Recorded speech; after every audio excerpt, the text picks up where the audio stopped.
ইমাম আবু হানিফা রাহিমাহুল্লাহকে আল্লাহ বলেন, ইমাম আবু হানিফা, তুমি কি কাউকে বলেছিলে আমাকে মেনে চলো? যদি ইমাম আবু হানিফা রাহিমাহুল্লাহ বিচারের মাঠে বলেন না, তাহলে আপনার কি হবে? আপনার একটু শরম হয় না কেন? আপনার একটু হায়া হয় না কেন? আপনার একটু ইতস্তবোধ হয় না কেন? আপনি কোন শরমে, কোন লজ্জায়, কোন হায়া আপনি দোকানে সাড্ডা ফেলছেন? আপনি নিজে মানুষ মনে করেন না? আমি তো আপনাকে মানুষ মনে করছি। আপনি কেন নিজেকে কুকুর সিরিয়াল মনে করছেন, গরু ছাগল মনে করছেন? আমি তো বলছি আপনি মানুষ, আপনি পশু প্রাণীর মতো মনে করছেন কেন নিজেকে? আল্লাহ বলছেন, বুঝেও বুঝে না ওরা, অন্তর আছে বুঝে না, দেখেও দেখে না ওরা, চক্ষু আছে দেখে না, শোনেও শোনে না ওরা, কান আছে শোনে না। উলাইকা কালানাম, তারা পশু প্রাণীর মতো, তারা গরু ছাগলের মতো, তারা কুকুর সিরিয়ালের মতো, ভালো মজাল বরং তার চেয়ে খারাপ। আপনি কোনটা? আমি আপনাকে গরু ছাগল কুকুর সিরিয়াল নাই বললাম, আপনাকে আমি গরু ছাগল কুকুর সিরিয়াল না হয় নাই বললাম, কিন্তু আল্লাহ যে বলছেন তখন আপনি কি করবেন? আর এইটা তো রংপুর অন্তর্গত নাকি? নীলফামারী রংপুর অন্তর্গত। আমি যখন রংপুর দিনাজপুরে কোনো এক জেলায়, বৃহত্তর রংপুর বৃহত্তর দিনাজপুরে আসি, তখন কথার ফাঁকে একটা কথা থাকে। এইসব ছেলে যারা বসে থাকে তাদেরকে বলি, দেখো, হ্যাঁ, রংপুর, লালমনিরহাট, নীলফামারী, কুড়িগ্রাম, পঞ্চগড়, ঠাকুরগাঁ, গাইবান্ধা, জয়পুরহাট, বগুড়া, এসব ডিস্ট্রিক্টে তিনটে জিনিস বেশি খারাপ। তার একটা জিনিস হলো যে এসব এলাকায় অন্য ডিস্ট্রিক্টের তুলনায় এরা বনদেরকে জমি দেয় না। তোমার দাদা মারা গেছে 15 শতক জমি রেখে, তোমার বাপ নিবে 10 শতক আর তোমার ফুফু নিবে 5 শতক। তোমার বাপ আর ফুফু দুজন মানুষ, তোমার বাপ নিবে সকালে আর তোমার ফুফু নিবে বিকালে, এটা তো প্রমাণ করা যাবে না। তো তোমার দাদা 10 বছর হলো মরা, এখন পর্যন্ত তোমার বাপ তোমার ফুফুকে জমি দেয়নি, জমি চাইলেই লিড়ি করে উঠে, তো এখন তোমার বাপ কেমন? তখন আমি বলেছি, দেখো, তোমার বাপকে যদি আমি কুকুর সিরিয়ালের চেয়ে খারাপ প্রমাণ করতে না পারি তো আমি বক্তব্য দিব না। এ তো হক নষ্ট। এ তো সকালে তোমার বাপ আর বিকালে তোমার ফুপু, এইটাই যদি না চলে তো 10 বছর চলে কেমনে? তাতে এই আয়াতটা পেশ করেছি। তখন বলেছি, আল্লাহ তাআলা বলছেন, ওরা পশু প্রাণীর মতো, ওরা গরু ছাগলের মতো, ওরা কুকুর সিরিয়ালের মতো, বালু মাজাল বরং তার চেয়ে খারাপ। তোমার বাপ হলো তার চেয়ে খারাপ। তোমার বাপকে আজকে বাড়ি থেকে বলে দিও যে, আব্বা, ভাগ্যে যদি জমিদারি থাকে তো জমিদারি করে খাও, ভাগ্যে যদি ভিক্ষা করে খাওয়া থাকে ভিক্ষা করে খাও, ফুফুর জমি খেয়ে বাঁচতে রাজি নয়। ভাগ্য তো ছেড়ে আসিনি আব্বা, ভাগ্য কি ছেড়ে এসেছি? ভাগ্য তো নিয়ে এসেছি, তো ফুফুর জমি খেয়ে দিন কাটাতে হবে কেন? 1 2, যে এসব ডিস্ট্রিক্টের মানুষ, বেশিরভাগ মানুষ যৌতুক নেই, অথচ ভিক্ষা করা টাকা দিয়ে চাউল কিনে ভাত খেয়ে ইবাদত কবুল হবে। ভিক্ষা করা টাকা দিয়ে চাউল কিনে ভাত খেয়ে ইবাদত কবুল হবে, যৌতুকের টাকা দিয়ে চাউল কিনে ভাত খেয়ে ইবাদত কবুল হবে না। তোমাকে আর তোমার বাপকে যদি আমি কুকুর সিরিয়ালের চেয়ে খারাপ প্রমাণ করতে না পারি, আমি আব্দুর রাজ্জাক বিন ইউসুফ আজ থেকে আর কোনোদিন বক্তব্য দিব না। তোমরা বাপ বেটা ভিক্ষা করে খাও, কেউ যদি গ্রামে না দেয় ট্রেন স্টেশনে যাও, ট্রেন স্টেশনে ভিক্ষা করো, ভিক্ষা জায়েজ। সবচেয়ে ভালো উপার্জনের পথ হলো ব্যবসা করে খাওয়া। তখন আল্লাহ নবী বলেছেন যে সত্যবাদী ব্যবসায়ীরা জান্নাতে নবী, সিদ্দিক, শহীদদের সাথে থাকবে না। আর চাকরি করে খাওয়ার, দিন মজুরি করে খাওয়া দুটা জায়েজ, আর জমি চাষ করে খাওয়া জায়েজ, তবে পছন্দ নয়। উপার্জনের 3টা পথ। তো যে দিন মজুরি করে খায় তার টাকা শেষ হয় সন্ধ্যায়, আর যে চাকরি করে খায় তার টাকা শেষ হয় সাধারণত 25 তারিখে। বেতন যা পেয়েছে তা খেতে খেতে 25 তারিখে শেষ, বাপ মা চাইলে দিতে পারে না। যার কারণে অসহায় মানুষের পাশে দাঁড়ালে ব্যবসা করতে হবে। ব্যবসা শুরু করতে হবে চকলেট দিয়ে, তাহলে ঋণ নেওয়া লাগবে না। তারপরে কলা, তারপরে কাপড় চোপড়, তারপরে অনেক কিছু। ছোট থেকে শুরু করতে হবে। আনুমানিক টাকা পয়সা বেশি হতে 25 থেকে 30 বছর লাগবে, 2-1 দিনে নয়। আর ঋণ নিয়ে ব্যবসা করেছে যে বা বাড়ি গাড়ি করেছে যে, সে ভুল করেছে। তার মতো বোকা মানুষ সমাজে কেউ নেই।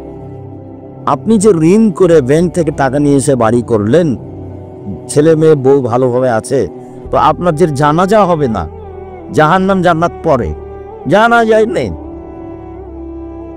এটা আপনি কি করলেন? আল্লাহর নবী সলাতে সালাম ফিরার পূর্বে একটা দোয়া পড়তেন।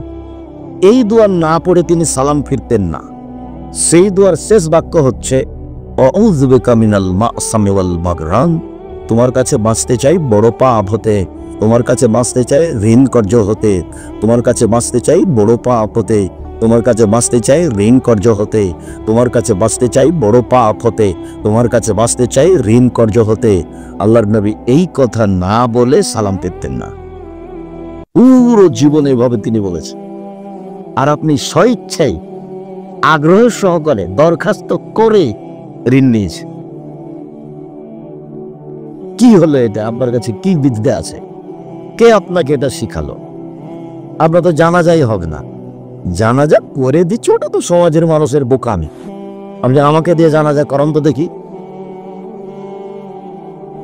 নাপার বড় নেতা যদি আমাকে কালকে বলে, আব্দুর রাহিক সাহেব, আপনার প্রতিষ্ঠান চালানোর বাকি জীবন জিম্মেদারি নিলাম, আপনি আমার বাপের জানাজা করিয়ে দিন, সম্ভব নেই। তাহলে তোমার বাপের, তোমার টাকা পয়সা আমি পড়লে আমি দেব, তোমার বাপের টাকা নিয়ে আমাকে কিছু করতে হবে এই হিসাব আমি করিনি, ওই পাতা আমি পড়ি না। শুনুন, আগামীকাল সন্ধ্যা হতে হতে 24 ঘন্টার মধ্যে সাইকেল হোক, মোটর সাইকেল হোক, টাকা হোক, খাটখাটলা হোক, চৌকি বাক্সা হোক, সব ফেরত দিতে হবে 24 ঘন্টায়। কাপুরুষ বাপ বেটা কাপুরুষের মতো কাপুরুষের দিন কাটাও, ভিক্ষা করে খাও। কেউ ভিক্ষা যদি না দেয় ঢাকা চলে যাও, ট্রেন স্টেশনে ভিক্ষা করবা। তোমার বাপের মুখের দিকে দেখো, মুখখান দেখো কালো হয়ে গেছে। টাকা নেবে কেন? যৌতুকের টাকা নেবেন কেন? কাজ করে খেতে পারেন না, কেন টাকা নেবেন? কাজ করে খাবেন। আপনি কাজ করবেন মানুষের বাড়িতে, আপনার ছেলে কাজ করবে। ভিক্ষা করবেন কেন? ভিক্ষা করা যায়, পছন্দ নয়। ভিক্ষা করা যায়, ও পছন্দ কাজ না। ব্যবসা করে খাবেন, দিন মজুরি করে খাবেন, সহজ পাওয়া। সারাদিন কাজ করবো, 500 টাকা পাবো, আমি নিজেই ধনী, এতে 500 টাকা আছে আমার, আমি কাজ করে খেতে পারি। এটা হলো গৌরবের বিষয়। এটা হলো 2 নম্বর খারাপ। আর 3 নম্বর, বাচ্চা, ওই যে মধ্যে থেকে যারা একটু হাঁটাহাঁটি করছে, বাচ্চা ছেলে, ওরা তো বুঝতে পারে না, আপনারা একটু কন্ট্রোল করার চেষ্টা করবেন। 3 নম্বর যেটা, সেটা হলো যে রংপুর, দিনাজপুর, লালমনিরহাট, নীলফামারী, পঞ্চগড়, ঠাকুরগাঁ, গাইবান্ধা, জয়পুরহাট, এইসব ডিস্ট্রিক্টের বাড়ি ঘরগুলি প্রায় 7 ক্ষীরের মতো। এদিকে একটা ঘর, এদিকে একটা ঘর, মধ্যে গরুর গাড়ির রাস্তা। এটা বাড়ি হলো কি করে? আপনি সালান দিবেন কোথায়, কিভাবে ঢুকবেন? আপনি গরিব মানুষ, চটথালা দিয়ে চতুর্দিক ঘেরেন, একটা দরজা রাখেন জায়গা, সেখানে আপনি দরজা লাগাতে পারেন না, একটা পর্দা ঝুলিয়ে রাখেন। আপনার স্ত্রী যখন রাতে ঘুমাতে যাবে, তখন এই পর্দার নিচে বিসমিল্লাহ বলে একটা খড়কুটা রেখে দিবে। আল্লাহ নবী বলেছেন, সকাল পর্যন্ত এই দরজা দিয়ে শয়তান ঢুকতে পারবে না, এই ফাঁকা দিয়ে ঢুকতে পারবে না। অথচ ফাঁকা।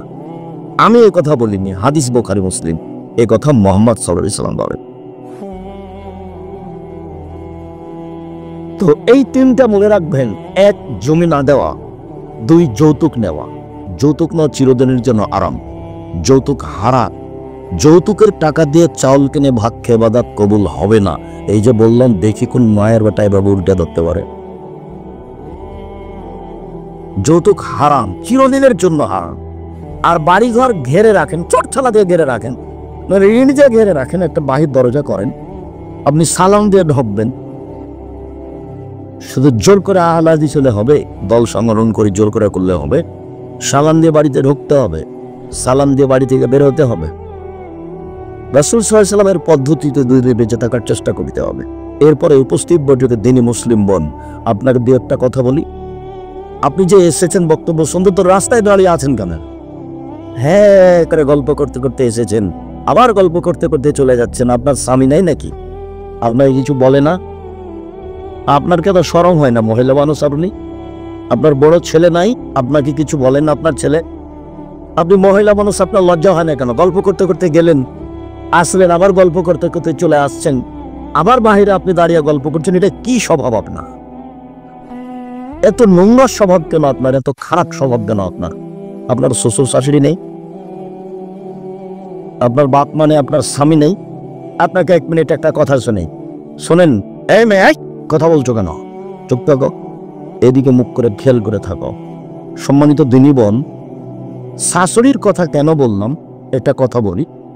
আমার মা আমাদের বাড়িতে নতুন বউ, আমার মা। তা আমার মা লেপা বোঝেন কি আপনারা? এই যে ঘরটা লেপা, তা আমার মা লিপছে, ঘরটা লিপতে দিয়েছে আমার দাদি মনে হয়। এখন লেপার কাজটা শেষ হয়ে যাবে, তার 2-1 বার হাত ঘুরেলি শেষ হয়ে যাবে, এরকম পর্যায়ে চলে এসেছে। তখন জোহর আজান হয়ে গেছে। তখন আমার দাদি বলছেন, আমার মায়া নকল করেন এই কথা, তাই আমরা শুনি, করেছেন তাই আমরা শুনি। তো আজান হয়ে গেছে, তখন আমার দাদি বলেছেন যে এই কর, হাত ধুয়ে নিয়ে সলাত আদায় নামাজ পড়ে না, তারপরে বাকিটা লেপিস। তো এইটা আমার দাদি বলতেই আমার মা বলেছেন যে আর 2 বার হাত ঘোরালেই তো হয়ে যাবে। আর 2 বার কি করলে? হাত ঘোরালেই তো হয়ে যাবে। এটা করে নিয়ে আমি হাত ধুয়ে এনে সলাত আদায় করবো, নামাজ পড়বো। আমার মা এই কথা বলে, বলা শেষই হয়নি, আমার দাদি গিয়ে 2-3 কিল পিঠের ওপরে নতুন বউ। অবাক কথা, তোর এত বড় সাহস! আমি বলছি হাত দিয়ে নামাজ পড়ে নে, আর তুই আমাকে বলছিস আরো 2-3 বার হাত ঘোরালে হবে? অবাক হয়ে গেলাম, তোর সাহস, আমি অবাক হয়ে গেলাম। এইটা তো করেছে। ওই গ্রামে যে বাড়ি সবচেয়ে ভালোভাবে চলে, সেই বাড়ির এই বয়সের মহিলাকে বলেছে যে আমার বউ, ছোট বউ কথা শোনে না। খালি ঘটনাটা এরকম ছিল। তো ওই জন্য তোমাকে বলছো, তুমি যে মহিলা মানুষ, তুমি গল্প করতে এসেছো, আবার বাহিরে দাঁড়িয়ে গল্প করছো। আসলেই কি তোমার শ্বশুর শাশুড়ি নেই? আসলেই কি তোমার বাপ নেই, না ও তোমার সৎ বাপ? তুমি কোন লজ্জায় এভাবে গল্প করা আসো আর যাও? আসলেই কি তোমার স্বামী নেই? ঘটনা কি তোমাকে কেউ বলে না কেন? মহিলা মানুষ আর একজনের অধীনে থাকে। সম্মানিত দিনী বোন, মহিলা মানুষ আর একজনের অধীনে থাকে, এই কথাটা আগে পেশ করি। যার জন্য বললাম যে তোমার কি স্বামী নেই? তোমার কি শ্বশুর শাশুড়ি নেই? তোমার কি বাপ নেই? এই জন্য বললাম যে মহিলা মানুষ আর একজনের অধীনে থাকে। হাকিম ইবনে মুআবিয়া আল-কুশাইরি বলছেন যে আমি বললাম, ইয়া রাসূলুল্লাহ, হে আল্লাহর রাসূল, মা হাক্কু যাওজাতে আহাদিনা আলাইহি, আমাদের স্ত্রীরা আমাদের কাছে কি হক পায়, এটা জিজ্ঞাসা আল্লাহর নবীর কাছে। আল্লাহর নবী, আমাদের স্ত্রীরা আমাদের কাছে কি পায়, আমরা স্বামী হিসাবে স্ত্রীর কি করতে পারি, এটা জিজ্ঞাসা। তখন আল্লাহ রাসূল শুরু করলেন, 1 আন আতইমাহা ইজাতায়ামতা, তুমি যেমন খাও তোমার বউকে তেমন খাওয়াবা।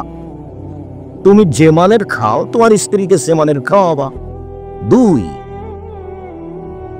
অতাকসুআহা ইজাক্তাসাইতা, যখন তুমি কাপড় পরবা তোমার স্ত্রীকে পরাবা। যে মানের তুমি কাপড় পরো তোমার স্ত্রীকে সে মানের পরাবা। 3 ওয়ালা তাজরিবিল ওয়াজহা, কখনো ধমক দেওয়া লাগলে, মারা লাগলেও মুখের উপরে মারো না। 3 4 ওলা তুকাব্বে, কটু কথা বলো না, কোন সময় বউকে কটু কথা বলো না। বলো না তোমার ঠোঁটটা কালো, বলো না তোমার ঠোঁটটা মোটা, বলো না তোমার রংটা কালো, এরকম কটু কথা বলো না। বলো না তোমার মা আমার সাথে খারাপ আচরণ করেছে, তোমার বাপ আমার সাথে খারাপ আচরণ করেছে, তোমার স্ত্রী কষ্ট পাবে, এরকম কটু কথা বলো না। 4 5 ওয়ালা তাজরাহা ইল্লা ফিল বাইতে, তুমি তাকে তোমার বাড়ি ছাড়া কোথাও যেতে দিও না। থাক কোথাও, খালার বাড়ি, ফুফুর বাড়ি, নানির বাড়ি, দাদির বাড়ি, মায়ের বাড়ি যেতে দিও না। জরুরি প্রয়োজন ছাড়া তোমার স্ত্রী তোমার বাড়ি থেকে যাবে না। এই যে স্বামীর অধীনে থাকবে, স্বামী যখন যেতে বলবে প্রয়োজন হলে যাবে, তাছাড়া যাবে না। এই ছেলে, ওই যে লোকগুলো কথা বলছে তোমরা কন্ট্রোল করো, চেষ্টা করো, এখানে দাঁড়াও একজন, ওখানে দাঁড়াও একজন, পুরোটা কন্ট্রোল করার চেষ্টা করো। যে কথা বলছে, গল্প করছে, তার তো এগুলো প্রয়োজন নেই, সে তো এখন ব্যস্ত, হয়তো কোনো জিনিস কিনবে বা কারোর সাথে গল্প করছে, সেই জন্য ব্যস্ত। তোমরা এবারে মুখ বন্ধ করে পুরো পরিবেশটা এমন ভাবে রাখবে পাখি জানে মনে করে তুমি পাথর। রাসূল সাল্লাল্লাহু আলাইহি সাল্লাম সাহাবীগণকে বসতে বলতেন, সাহাবীগণ বসে এক খেয়ালে চেয়ে থাকতেন, তখন আল্লাহর নবী কথা বলতেন। আল্লাহ নবী এক কথা বলছেন যে আবু হুরায়রা লাব্বাইক ওয়া সাদাইক ইয়া রাসূলুল্লাহ, আল্লাহ রাসূল আমি প্রস্তুত বলেন। বা মুআয ইবনে জাবাল, মুআয ইবনে জাবাল, জি আল্লাহর নবী আমি প্রস্তুত বলেন।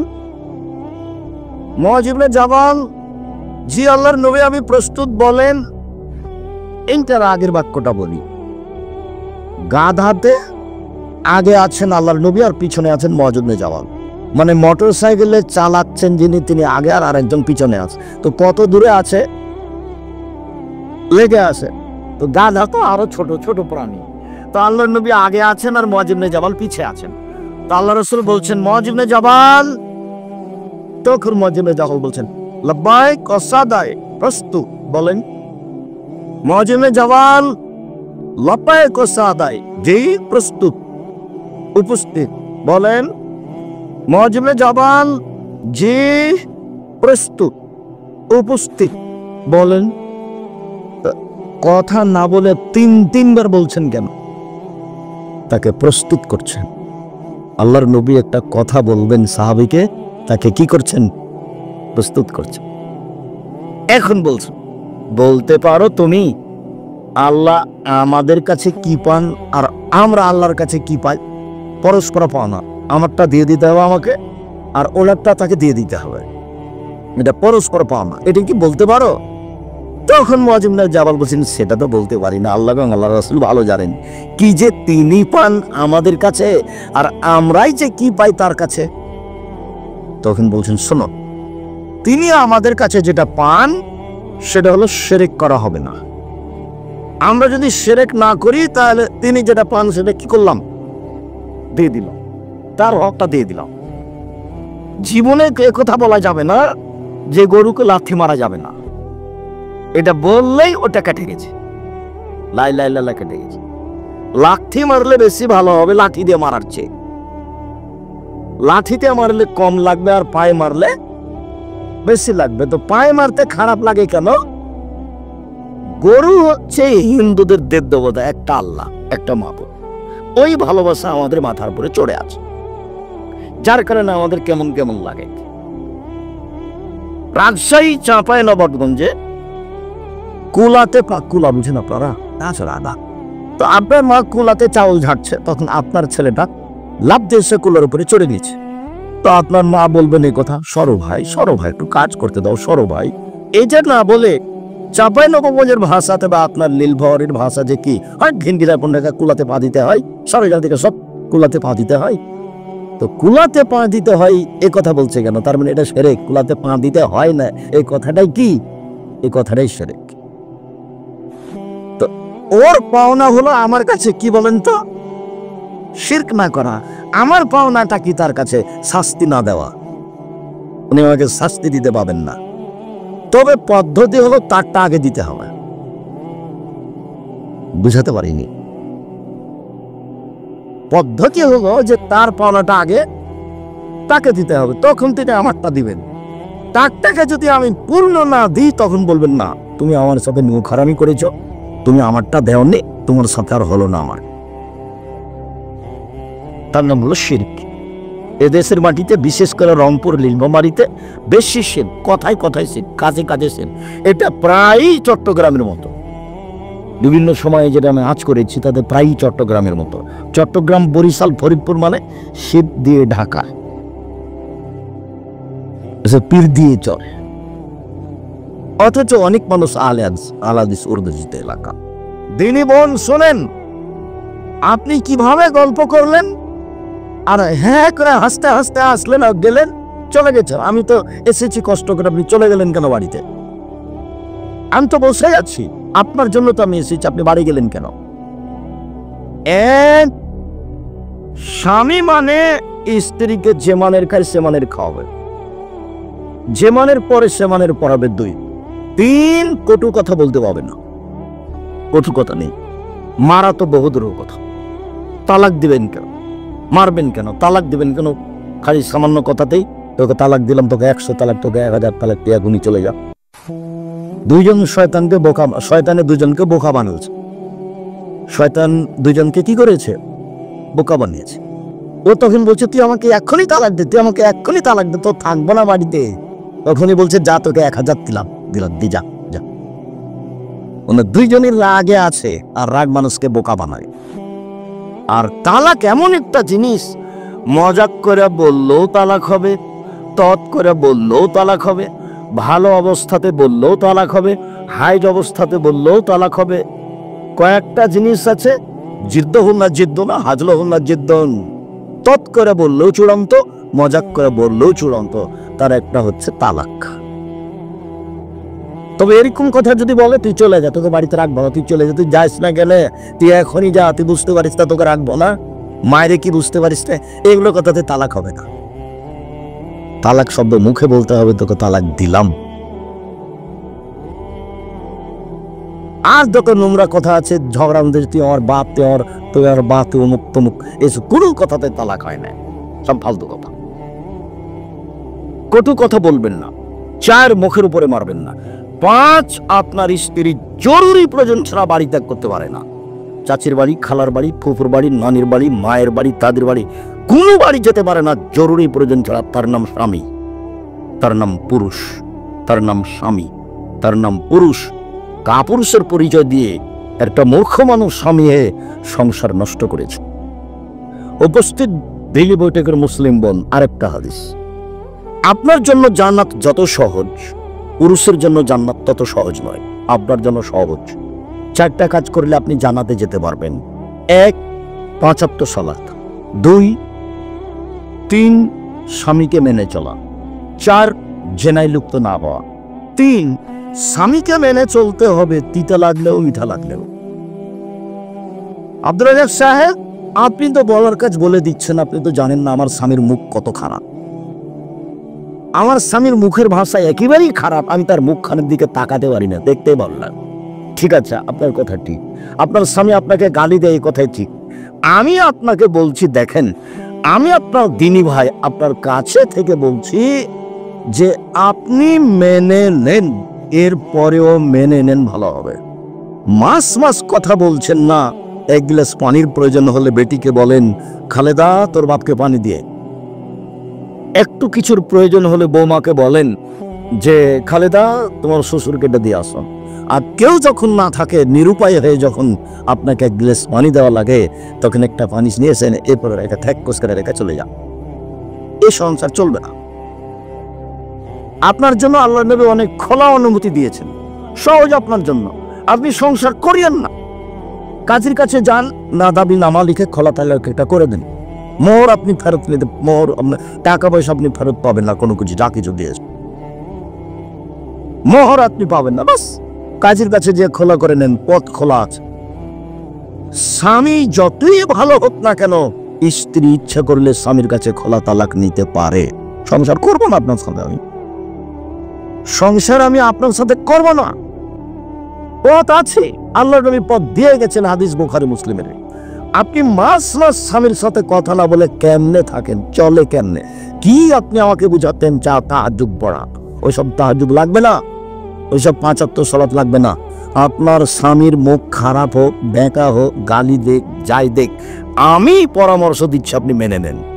যদি শেষ পর্যন্ত নাই পাই, তাহলে আপনি এভাবে থাকিয়েন না। 24 ঘন্টার মধ্যে আপনি তার কাছে খোলা তালাক করে নেন। 30 দিন পরে অন্য জায়গাতে বিবাহ বসেন, আর নাইলে ছেলেদের সাথে থাকেন, মেয়ের কাছে থাকেন, কোনো সমস্যা নেই। আপনি এভাবে সংসার করিয়েন না। 3 স্বামীকে মেনে চলেন। 4 জেনায় লিপ্ত যদি না হয়, ঘটেও যদি যাই তাকদীরবশত, এখন আপনি কান্নাকাটি করেন, এটা আল্লাহর সাথে জড়িত পাপ, নিরাশার কিছু নেই। মরা পর্যন্ত আল্লাহকে বলতে থাকেন, মুসা আলাইহিস সালাম এক থাপড় দিয়ে মানুষ মেরেছিলেন, বাকি জীবন আল্লাহর কাছে ক্ষমা চেয়েছে। আল্লাহ বলেছিল যে আমি মুসাকে কি করে দিয়েছি, ক্ষমা করে দিয়েছি, আপনি ক্ষমা চান। 4টা কাজ করেন, জান্নাতের সব দরজা খোলা। 1, 5 ওয়াক্ত সালাত। 2, রমজান মাসে রোজা। 3, স্বামীকে মেনে চলা। 4, জেনায় লিপ্ত না হওয়া। জান্নাতের সব দরজা খোলা। এইখানে জান্নাতের সব দরজা খোলা কথাটা বলতে গিয়ে আরেকটা কথা বলি, সেটা হলো এই যে এমন একটা কাজ আছে দুনিয়াতে, গরম পানি, এমন একটা কাজ আছে দুনিয়াতে যে সেই দোয়াটা পড়লেও দরজা সব খুলে দেওয়া হয়। সেটা হলো ওযুর পরে যদি আপনি বলেন আশহাদু আল্লা ইলাহা ইল্লাল্লাহু ওয়াহদাহু লা শারীকা লাহু ওয়া আশহাদু আন্না মুহাম্মাদান আবদুহু ওয়া রাসূলুহু, তাহলে আপনার জন্য জান্নাতের সব দরজা খুলে দেওয়া হয়েছে। আল্লাহুম্মা জাল্লি মিনাত তাওয়াবিন ওয়া জাল্লি মিনাল মুতাতাহিরিন, এই দোয়া পড়লে নেকি হবে, কিন্তু জান্নাতের দরজা খোলা হবে না। কোন দোয়া পড়লে খুলে দেওয়া হবে? আশহাদু আল্লা ইলাহা ইল্লাল্লাহু ওয়াহদাহু লা শারীকা লাহু ওয়া আশহাদু আন্না মুহাম্মাদান আবদুহু ওয়া রাসূলুহু। সম্মানিত দ্বীনি বোন, আপনি মনে করছেন যে আব্দুর রাজ্জাক সাহেব আমাদেরকে খুব কষ্ট দিলেন। না, কষ্ট দিনি আপনাকে। আপনার জন্য আমার আরো 2টি কথা। সংসারটা আপনার উপরে নির্ভর করে। মা হলে 4টা জিনিস লাগে, যেটা আমি 30 বছর থেকে বলছি। মা হলে 4টা জিনিস লাগে, যেটা জরুরি। মা মানে এই 4টা লাগবেই। জাবের রাদিয়াল্লাহু তাআলা আনহু, আল্লাহর নবী সবাই মিলে যুদ্ধ করে আসছেন, এখন মদিনায় ঢুকবেন। তো আল্লাহ রাসূল বলছেন এই সবাই এখানে থাকো, আমরা সকালে ঢুকবো। তো জাবের বলছেন আল্লাহর নবী আমি নতুন বিবাহ করেছি, আমাকে বাড়ি যেতে দেন। তখন আল্লাহ রাসূল বললেন যে তুমি কুমারী মেয়ে বিবাহ করেছো না তালাক প্রাপ্ত মেয়ে বিবাহ করেছো? তো জাবের বললেন যে আমি তালাক প্রাপ্ত মেয়ে বিবাহ করেছি। তো আল্লাহ রাসূল বললেন তুমি এটা কেন করলে, কুমারী মেয়ে বিবাহ করলে না? তখন জাবের রাদিয়াল্লাহু তাআলা বলছেন আল্লাহর নবী আমার আব্বা উহুদের যুদ্ধে শহীদ হয়েছেন, আমার 9 জন মেয়ে রেখে আমার 9 জন বোন আছে। আল্লাহ নবী শোনেন, আমার আব্বা উহুদের যুদ্ধে শহীদ হয়েছেন, 9 জন মেয়ে রেখে আমার 9 জন বোন আছে। আক্রাহু আন আতাজাব্বাজা বিসলাউন্না, আমার বোনদের সমবয়সের মেয়েকে আমি বিবাহ করা পছন্দ করিনি 4টা কারণে। আমার বোনদের মতো কম বয়সের কম বুদ্ধির মেয়েকে বিবাহ করা পছন্দ করিনি 4টা কারণে। আল্লাহর নবী 1 লিতুয়াল্লিমাহুন্না, আমি বেশি বয়সের বুদ্ধিমতী মেয়েকে সংসার সম্পর্কে বুঝে এরকম মেয়েকে বিবাহ করেছি 4টা কারণে। 1, আমার বোনদেরকে বিদ্যা শিখিয়ে দিবে। 2, বলে তুয়াদ্দিবাহুন্না, আমার বোনদেরকে শিষ্টাচার শিখিয়ে দিবে। 3, বলে তুরাজ্জিলাহুন্না, আমার বোনদের মাথার চুল চিরুনি করে সাজগোজ করে রাখবে। 4, বলে তাকুম আলাইহিন্না, আমার বোনদের উপরে পাহারা দিবে। উপস্থিত বৈঠকের মুসলিম বোন মুখস্থ থাকবে। এই ছেলে তুমি মুখস্থ করো, তোমার মাকে বলে দিও। 1, বিদ্যা। 2, শিষ্টাচার। 3, যত্ন করে রাখতে হবে ছেলে মেয়েকে। যত্ন করে রাখতে হবে ছেলে মেয়েকে। কে রাখবে? মা। 4, ছেলে মেয়েকে পাহারা দিবে। এবার বলি তোমাকে 2টা কথা। তোমার মাকে বলি, তোমার মা যদি এখানে থেকে থাকে, তোমার মা কি বলতে পারে শিষ্টাচার কি জিনিস? তুমি কি বলতে পারো শিষ্টাচার কি জিনিস? তোমার বাপ যদি এখানে থাকে, তোমার বাপ বলতে পারে শিষ্টাচার কি জিনিস? তোমরা কি মনে করো মানুষে বলে ঘোড়ার ডিম, তো শিষ্টাচার ঘোড়ার ডিম, এটা কি মনে করো? চলো 2-1টা বলি তোমাকে। তোমার আব্বা যদি থাকে, তাহলে আপনাকে আমি অনুরোধ করছি আপনি শোনেন। তোমার মাকেও বলছি, তোমার মা যেন একটু ভালো করে শোনে শিষ্টাচার কি জিনিস। শিষ্টাচার, আল্লাহর নবী বলছেন সব নবীর একটা বৈশিষ্ট্য ছিল, 10টা বৈশিষ্ট্য ছিল সব নবীর। ওটা ছিল খাসলাত, ওটা ছিল অভ্যাস, ওটা ছিল শিষ্টাচার। তা একটা শিষ্টাচার হলো কাসলাত পরে নখ কেটে ফেলা, নখ কেটে ফেলতে, ওইটা হলো একটা শিষ্টাচার। ছেলে মেয়ে সবার, আপনার স্ত্রী